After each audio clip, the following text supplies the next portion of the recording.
नमस्कार।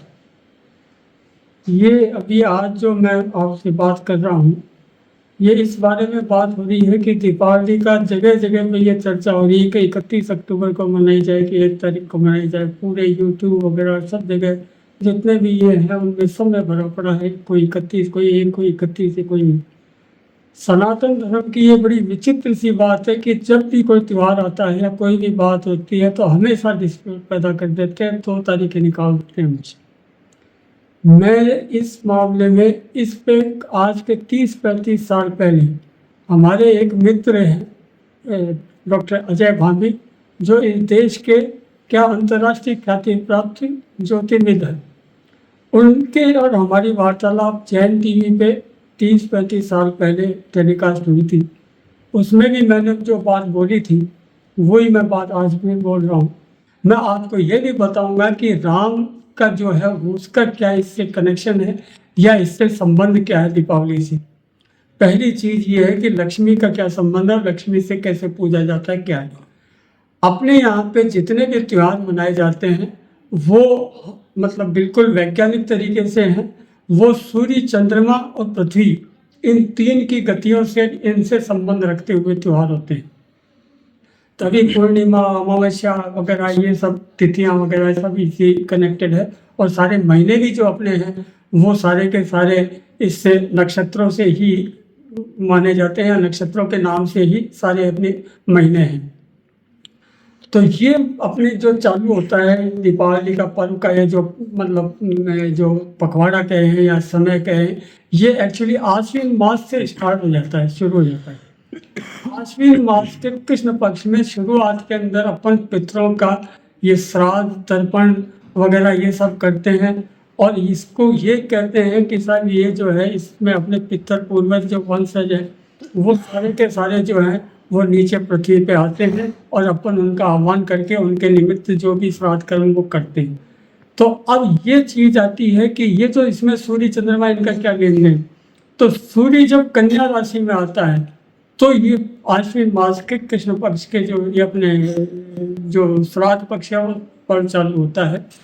और ये जो पर्व है, तो जब कन्या राशि में सूर्य आता है तो कनागत कहते हैं, कनागत भी कहते हैं, महालय, श्राद्ध पक्ष या जो भी कहते हैं। तो कन्या राशि में जब सूर्य आता है तब ये अपन श्राद्ध कर्म वगैरह चालू होते हैं। कन्या राशि के आने का मतलब एक चीज और बताऊं आपको कि अपने यहाँ जब भी कोई भी व्यक्ति मरता है, ऊपर जाता है या स्वर्ग सिधारता है, तो अपन ये कहते हैं कि वो कौन सी गति में गया। तो अपने की ये माना गया है कि साहब 2 गतियां होती है, एक उधर गति और एक अधोगति।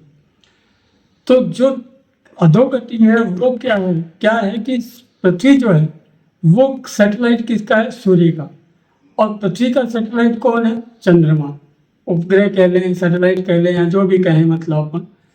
तो जो चंद्रमा से गवर्न होती है आत्माएं, या जो मरने के बाद चंद्रमा से गवर्न होते हैं और चंद्रमा के उसमें बली होते हैं, चंद्रमा की रोशनी में, इनमें वो जो भी हैं वो तो होते हैं पितर प्रेत या जो भी कुछ कहते हैं या अधोगति वाले। और जो सूर्य की उससे गवर्न होते हैं, सूर्य में दिन में अपन पूजा करते हैं जिनकी, या जिनको दिन में मानते करते हैं, वो सारे देवता या देव कहलाते हैं। उनकी क्या कहते हैं, उधर गति। तो वो सूर्य से गवर्न हो गई। तो जो चंद्रमा से गवर्न पितर पूर्वज वगैरह अपने जो मरे, उनका अपन ने श्राद्ध चालू किया, क्योंकि सूर्य जो है वो अपनी नीच राशि की ओर, तुला की ओर आगे बढ़ रहा है और दुर्बलता की ओर चल रहा है। तो इसके अंदर जो है जितने भी लोग पितर पूर्वज जो चंद्रमा से गवर्निंग है वो प्रसन्न होकर के पृथ्वी पे, पृथ्वीलोक पे या जिस पे भी विचरण करते हैं या आते हैं। अब श्राद्ध पक्ष के करने के पश्चात अपन जो है उसके बाद में अपन ये जो नवरात्रि करते हैं। नवरात्रि जो है वो शुक्ल पक्ष में होती है, क्योंकि यहाँ पे अपन देवताओं का आह्वान करते हैं, देवी का आह्वान करते हैं, और ये उधर गति वालों के लिए हो जाता है। तो यानी कि आश्विन मास में अपन अधोगति, उधर गति के सभी आत्माओं का या इनका सबका अपन एक तरीके से पूजा पाठ या उनका आह्वान करते हैं, उनको नमन करते हैं, नमस्कार करते हैं। अब जो है उसके बाद कार्तिक मास चालू होता है। कार्तिक मास की अमावस्या जब होती है तब ये पखवाड़ा एक तरीके से पूर्ण होता है। और कार्तिक मास की अमावस्या जो है वो काल रात्रि कहलाती है। काल रात्रि अपने ये 4 रात्रियां मेन मानी गई है, मुख्य मानी गई है। काल रात्रि, महारात्रि, मोह रात्रि और दारुण रात्रि।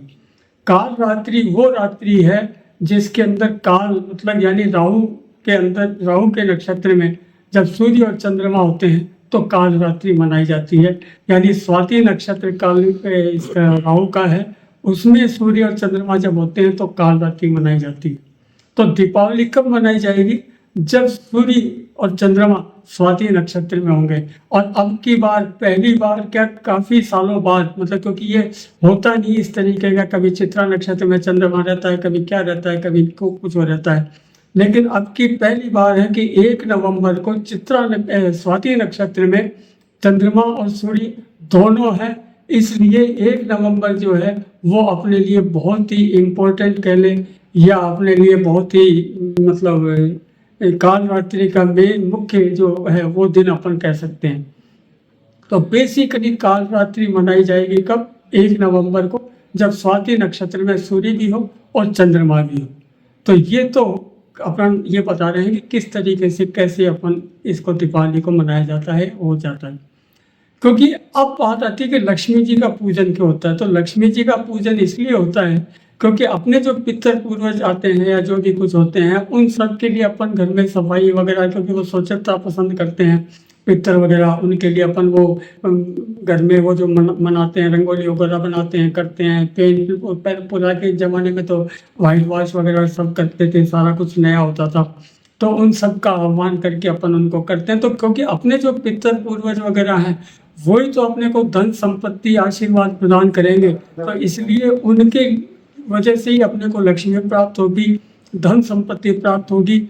अतः अपन जो है एक तरीके से काल रात्रि के दिन अपन महालक्ष्मी का आह्वान करके उसी रूप में महालक्ष्मी की पूजा करते हैं कि अपने पितर पूर्वज जो है वो अपने को आशीर्वाद दें और अपन फले फूले, अपने पास धन संपदा और भौतिक सुख संपन्नता जो है वो अपनी आगे बढ़े, वृद्धि हो उसके अंदर। ये हुआ लक्ष्मी जी का पूजन का महत्व और लक्ष्मी जी का दीपावली से संबंध। अब मैं आपका राम से संबंध बताता हूँ क्या है। राम के लिए सबसे पहले ये कथा आपको एक छोटी सी सुननी पड़ेगी कि जब वाल्मीकि जी जो थे वो एक डाकू थे, रत्नाकर डाकू उनका नाम था, और सप्त ऋषि उस रास्ते से गुजरे थे जहाँ रत्नाकर डाकू जो है वो लूटपाट किया करता था।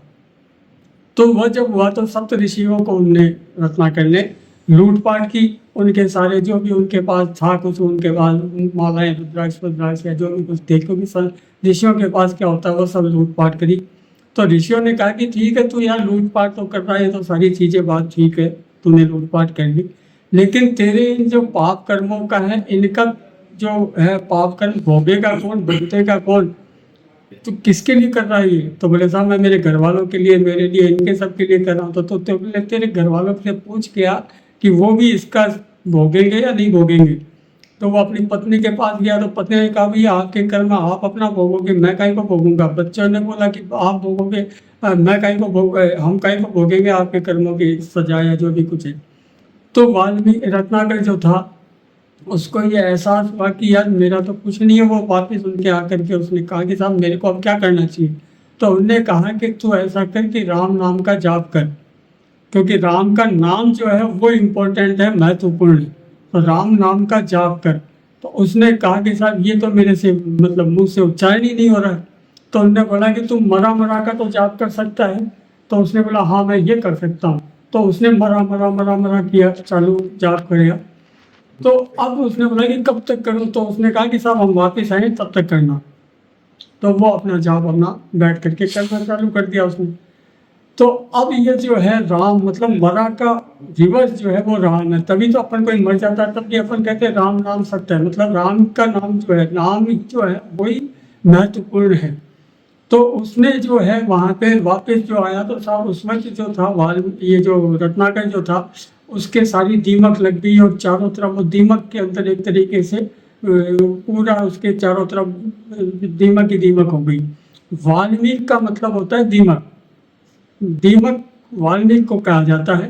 तो रत्नाकर का नाम वहां से वो जब वापिस आए मतलब सप्तऋषि, तो उनने उस देखा कि यार ये तो इसके ऊपर ये हो गई वाल्मीकि हो गई, तो उसका नाम वो तो ब्रह्म रूप में आ गया था, तो उसने उनको वाल्मीकि का नाम दिया, तब से वो वाल्मीकि कहलाए। तो यहाँ से भी ये सिद्ध होता है कि अपन जो लक्ष्मी या दीपावली का जो पूजन करते हैं, जो भी करते हैं, वो उन्हीं का करते हैं जो मरा, मतलब जो राम हो गए, मरने के बाद राम हो गए, अपने पिता जो पूर्वज जो राम हो गए, वो अपन उनका आह्वान करते हैं और उनका पूजन वगैरह करते हैं। ये जो है, ये जो राम का नाम है, ये दीपावली से इस तरीके से संबंधित है।